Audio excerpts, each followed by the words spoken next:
예수와 나대기 335번째 하나님이 너와 함께 계시도다. 창세기 21장 22절. 그때에 아비멜렉과 그 군대 장관 비골이 아브라함에게 말하여 이르되 내가 무슨 일을 하든지 하나님이 너와 함께 계시도다. 우리는 어떻게 하면 살아계신 하나님을 세상에 증거할 수 있을까요? 하나님은 영이시며 우주보다 크시기에 사람의 눈으로 볼 수 없습니다. 인간의 이성과 과학으로 하나님을 증명할 수도 없습니다. 방법은 우리가 하나님과 함께함으로 증거할 수 있습니다. 사람들은 우리의 삶에 나타난 일들을 보고 살아계신 하나님을 알게 됩니다.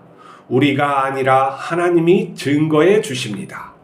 아브라함은 하나님을 믿지 못해 가뭄이 들자 애굽에 내려가 어려움을 겪습니다. 하나님은 그를 외면하지 않으시고 자신의 언약을 따라 구원해 주십니다. 아브라함은 조카 롯이 잡혀가자 왕들과 싸워 롯을 구합니다. 사람들은 아브라함의 능력으로 해결할 수 없는 일들이 놀랍게 해결되는 것을 보고 하나님께서 함께 계심을 알게 됩니다. 아비멜렉과 그의 장군은 아브라함을 찾아와 평화의 언약을 맺습니다. 세상 사람들은 우리의 말과 행동을 지켜보고 있습니다.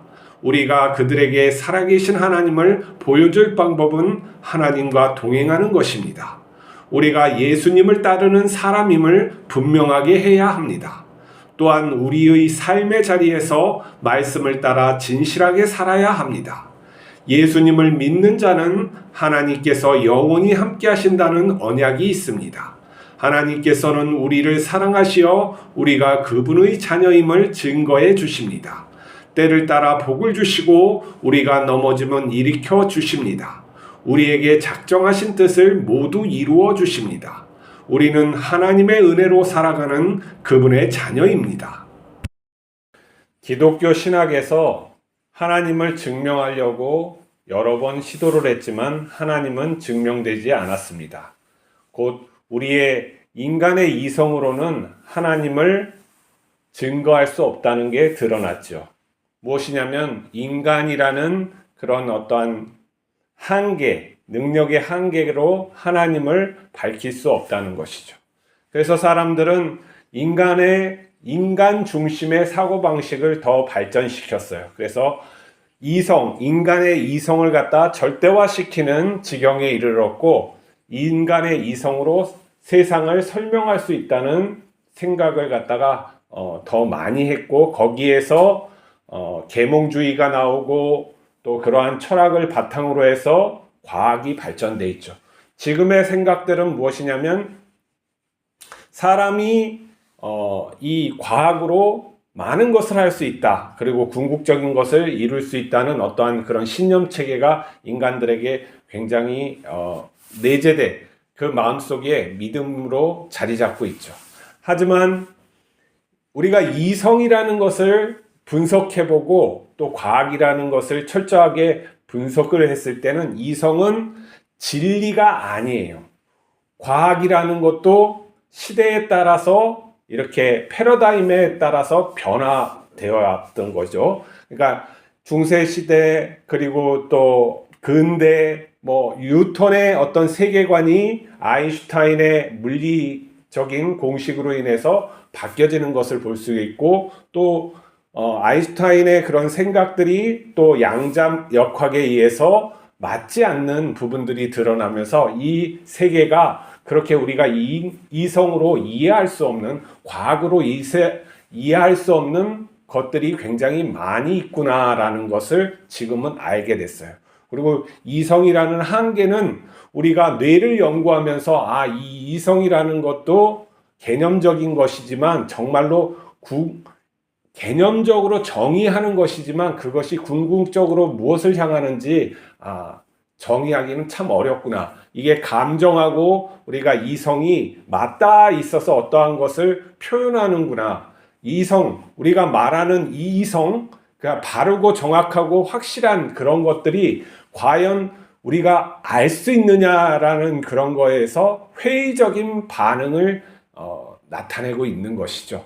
그러니까 알면 알수록 거기에 대한 그 깊이, 그러니까 사람의 뇌라든지 아니면 상징적인 체계라든지 아니면은 또 이런 세계 거대한 이 우주를 이해하는 거대한 사고방식에서 참으로 정말로 많이 안다 그러면은 정말로 모른다는 것과 동일시하는 어떤 개념이 두 개가 자리 잡을 수밖에 없다는 것이죠. 그러니까 적게 하는 사람은 그걸 확신하지만 많이 할수록 깊이 할수록 무엇이냐면 이것이 참으로 신비하고 어렵구나. 어떠한 우리가 아는 것은 만약에 진리가 A와 Z라면은 사람들은 그 안에서 일부분만 계속 알고 그걸 주장하는 거예요. 근데 그것을 갖다가 모르고 어떠한 자기가 알고 있는 지식을 갖다가 전체 다라고 이렇게 주장할 때는 오류가 나는 것이죠. 왜곡되기도 하고 여러 가지 잘못된 것을 말할 수가 있어요. 중세 시대에는 모든 성경적인 관을 갖다 그대로 대입한다고 생각했지만 그 안에는 종교 권력이라는 것이 있었어요. 세상의 권력과 이런 것들이 있어서 사람을 억압하는 거예요. 예수 그리스도가 그렇게 하지 않았는데 그런 중세의 권력이 그렇게 했기 때문에 사람들은 그 종교를 통해서 위안을 받고 소외에 대해서 어떠한 가장 가난한 자도 소외받지 않고 그렇게 살 줄 알았는데 그게 전혀 다르게 하고 마녀 사냥을 하고 사람을 억압하게 했기 때문에 이러한 어떤 이성 중심의 사고방식이 나왔던 거죠. 근데 그 이성 중심의 사고방식은 진리가 아니에요. 근데 싸우기 위해서 기독교회를 갖다 반대하다 보니까 신을 갖다가 부정하는 것으로 나왔고 이성으로 우리는 신을 도저히 생각할 수 없다. 그러니까 나의 옳음으로써 신을 우리는 판단할 수 없다. 그 지경에 가서 경험주의적인 그런 것들이 이제 그런 어떤 터부시되는 그리고 합리적인 사고방식으로만 되어서 또 신학이 그것을 받아들여서 우리는 이성으로 이렇게 갈 수 없다. 칸트가 얘기하니까 신에게 우리는 이성으로 갈 수 없다. 그러니까 슐라이더 마라는 신학자가 우리 그러면 절대 감정으로 우리는 간다. 이렇게 얘기하니까 또 거기에 반해서 신을 믿지 않는 사람들이 그것은 다 우리 인간의 투사다. 그렇게 얘기하고 그것을 또 받아서 뭡니까? 인간 중심으로 신을 배제하는 철학과 과학이 이렇게 만든 거예요. 근데 여기에서 우리가 영향을 받지 않느냐? 신학자들이 굉장히 영향을 받고 지금도 예수를 믿지 않으면서 예수의 부활을 믿지 않고 예수의 신성을 믿지 않고 기독교 내에서 목회를 하는 목회자들이 많고 그 사람들은 공개적으로 얘기를 하는 사람도 있지만 말하지 않고 목회를 한단 말이에요. 그러니까 그 사람 내면에서 그 말씀을 전할 때 어떠한 모순점이 생기겠습니까? 그걸 생각을 해봐야 돼요. 제가 유튜브를 보면서 황당한 이야기를 갖다가 들었는데 신학을 하는 그 신학 목사인 것 같아요. 젊은 목사들이 모여가지고 얘기를 이렇게 하고 있었어요. 예수님의 부활이 없었다면 어떨 것인가? 우리가 정말 정신 승리라면은 어떨 것인가? 그러니까 예수님이 가짜 신이고 우리는 그냥 그의 사랑에 그의 어떠한 철학에 그러한 것으로 이렇게 살아오는 그런 존재고 그 본질적인 신앙이 가짜라면 우리는 어떨 것인가라는 것을 얘기하면서 어떤 자기 선배가 이렇게 말했다는 거예요. 나는 그 신앙이 그러니까 부활이 가짜라도 괜찮다. 나는 여기에서 사랑을 얻었고 진실을 얻었고 그렇기 때문에 후회하지 않는다. 이렇게 하면서 그 목사들 셋이서 우리는 이렇게 당당하다 이런 식으로 그래도 예수 안에서 이 삶이 가치 있다 이렇게 얘기하는 것을 봤어요. 이건 너무나도 황당한 거예요. 저 같으면은 예수가 부활이 아니고 예수가 신성이 없고 어떤 궁극적인 진리가 아니라면 신약 성경을 찢어버리고 더 이상 예수를 믿지 않겠어요. 이건 미친 짓이에요. 바울이 말했죠. 부활이 가짜라면 우리가 세상에서 가장 불행한 자들이다. 부활은 반드시 있다. 하나님은 살아계실 뿐만 아니라 예수가 우리의 구원자임을 확신해라. 그렇지 않으면 우리의 발판은 다 무너진다. 그건 뭐냐면은 우리가 신앙생활을 할 때 예수님을 갖다가 정확히 모르고서는 안 된다는 거예요. 다 무너지는 거예요. 내적으로는 무엇이냐? 고난과 어떠한 상황이, 어려운 상황이 있으면은 내 믿음의 발판이 확신이 없으면은 세상적인 것으로 기울을 수밖에 없어요. 휴머니즘으로 갈 수밖에 없어요. 예수를 그냥 정신적인 스승, 성인으로 바라볼 수밖에 없는 거예요. 그러면 기독교 신앙, 신약 성경에서 말하고 있는 그 하나님의 구원하심이 우리하고는 상관이 없는 거예요. 그런 것을 입으로 논하고 그걸 이 당대에 그래도 좋다고 믿지 않는 사람들을 향해서 이렇게 얘기한다는 그런 작태가 이게 우리의 지금 현실이에요. 평신도들은 얼마나 믿음이 없겠어요. 저도 믿음이 없어요.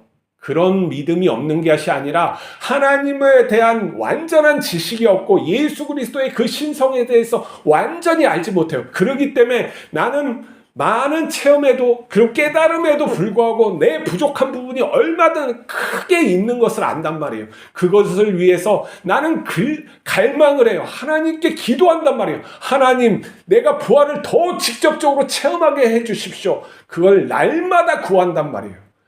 왜 기도원에 가서 기도하지 못합니까? 간절히 내가 이 죽기 살기로 젊었을 때 왜 그렇게 하지 못합니까? 그렇게 해야 되는 거예요. 우리의 신앙이 현실적이지 않으면 안 되는 거예요. 이 현실적이라는 건 뭐냐면 내가 하나님과 살고 있다는 그 긴박감과 긴장과 현실이 있어야 되는 거예요. 그렇지 않을 때 아브라함처럼 실수를 계속하는 거예요. 그가 하나님의 선택을 됐지만은 계속 실수하잖아요. 아내를 몇 번 팔잖아요. 아내를 판다는 건 뭐예요? 가장 저질이라는 인간이에요. 노름판에서 아내 파는 거하고 비슷한 거예요.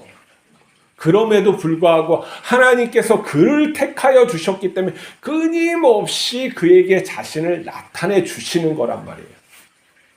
우리가 하나님을 증거할 수는 없어요. 하지만 우리가 하나님을 향한 온전한 마음도 없어요. 그렇지만은 그 하나님이 살아계시고 나에게 말씀하시고 이끌어 주신다는 것을 잊지 않고 끝까지 가는 거예요. 그 살아계심을 내가 믿고 가는 거예요. 그러니까 믿음이 없을 수는 있어요. 그렇지만 그 절대적인 하나님이 없다고 생각하면 안 된단 말이에요. 아브라함하고 완전히 이성만 믿고 그렇게 사는 사람하고 그게 차이예요. 아브라함은 자기의 부족함, 자기의 믿음 없음을 알고 있었어요. 그럼에도 불구하고 하나님이 부르시고 그러면은 거길 향해서 간단 말이에요. 넘어져도 가요. 그렇지만은 그렇지 못한 자들은 결국에는 내가 헛것을 믿고 있는, 솔직히 말하면 그것은 하나님을 믿지 않는 거예요. 세상에 살아계시고 의지가 있으면서 이 우주를 창조하고 다스리고 계신다는 하나님을 믿지 않는 거란 말이에요. 그것을 믿을 땐 왜 그렇게 삽니까? 내가 믿음이 없을 수는 있어요. 확신을 할 수가 없어요. 그러면 하나님께 구해야죠. 끝까지 구해서 내 믿음이 하나님이 원하시는 그 길로, 그것으로 가야 되는 것이죠. 제자들도 다 예수님을 정말로 구원자로, 메시아로 믿지 못했어요. 처음에는. 그렇지만 예수님께서 계속 말씀하시고 증거해 주시고 그랬기 때문에 계속 따라갔어요. 근데 마지막 죽음에 이르렀을 때 또 부인하잖아요. 예수님께 도저히 갈 수가 없는 거예요. 내가 죽는. 그럼에도 불구하고 그들은 어떻게 해서 하나님은 살아계시다 하는 그걸로 갖다 계속 붙잡고 가는 거예요. 그리고 계속 자기를 부인하면서 갈 때 하나님께서 그 끝내 은혜를 주셨을 때는 그 믿음이 완전히 다르게 변하는 거예요. 실체적인 믿음으로 갖게 되는 것이죠. 우리도 그러한 것을 믿어야 돼요. 내가 하나님이 없더라도 나는 인간 승리로, 이게 뭐야? 인간의 휴머니즘으로 내가 만들어낸 사유체계, 인간 중심의 사유체계란 말이에요. 그걸 갖다 붙잡고 계속 가는 것은 문제라는 거예요. 중세처럼 이 인간을 지배하려고 하는, 신을 이용해서 지배하려고 하는 것도 악하지만 인간 중심으로 모든 것을 해석해서 신을 갖다 규정하려고 하는 것도 악한 거예요. 차라리 두 개 다 나는 모르겠다, 깨지게 하고 진짜 하나님이 살아계시면 나에게 증거해 주십시오. 그러면 내가 죽기 살기로 믿겠나이다. 그러는 게 더 진실한 거 아닙니까? 그렇게 애쓰고 그렇게 해서 정말로 나한텐 내가 그렇게 살아보려고 했는데 정말 하나님이 살아계심에 나에게 아무것도 안 느껴졌다. 몇 년 동안 나는 그렇게 했는데도 아무것도 안 느껴졌다. 그럴 때 포기해도 하나님 앞에 당당한 거 아니게요? 정말 하나님 앞에 가서 이렇게 하면 나는 그렇게 했는데도 하나님 없지 않은, 증거해 주지 않았습니다. 근데 대부분 인간들이 어떤 지 마음 자기 것으로 살고 진실하지도 못하고 정말 자기 더러운 것도 모르고 고백할 줄도 모른단 말이에요. 그럼 뭐 하나님께서 해주시겠어요? 해주면 운이었다고 생각하고 자기 잘난 맛에 그렇게 살아가는 줄 알고, 아니면 또 신을 엉뚱하게 해가지고 다른 사람 굴복시키려고 하고, 이런 못된 짓거리 다 하니까 하나님이 어떤 은혜를 주실 수가 있겠습니까? 이런 바보 같은 짓을 하면서 하나님을 믿는다고 하면 안 된단 말이에요. 우리가 하나님의 살아계심을 증거할 수 있는 방법은 우리가 하나님을 향해서 끊임없이 마음을 향하는 거예요. 그 증거는 하나님께서 해주시는 거예요. 나에게 해주시고 내 환경에 해주시고 또 다른 사람이 우리를 지켜보고 있다는 것을 잊지 말아야 돼요. 눈을 크게 뜨고 지켜봐요. 믿는 사람 어떻게 사나, 어떤 말을 하고 사나, 어떤 행동. 저거 하나님이 있는지도 믿지도 못하면서 이렇게 한단 말이에요. 우리가 정신 바짝 차리고 온전히 살아가기를, 진실하게 살아가기를 하나님께 기도하며 오늘을 살아갑시다. 기도하시겠습니다. 거룩하신 하나님 아버지, 주께서 살아계심을 믿나이다. 우리의 믿음 없음을 용서하여 주시옵시고 긍휼히 여겨 주시옵소서. 우리가 간절히 찾을 수 있게 하여 주시고, 하나님 우리를 불쌍히 여겨 주셔서 하나님의 살아계심을 나타내 주시옵소서. 우리가 하나님을 알아서 믿을 수도 없고 우리가 또한 행동으로 하나님을 기쁘게 하실 수도 없습니다. 오직 하나님의 은혜를 간구하오니 우리를 거두어 주시옵소서. 우리 주 예수 그리스도의 이름으로 기도하옵나이다. 아멘.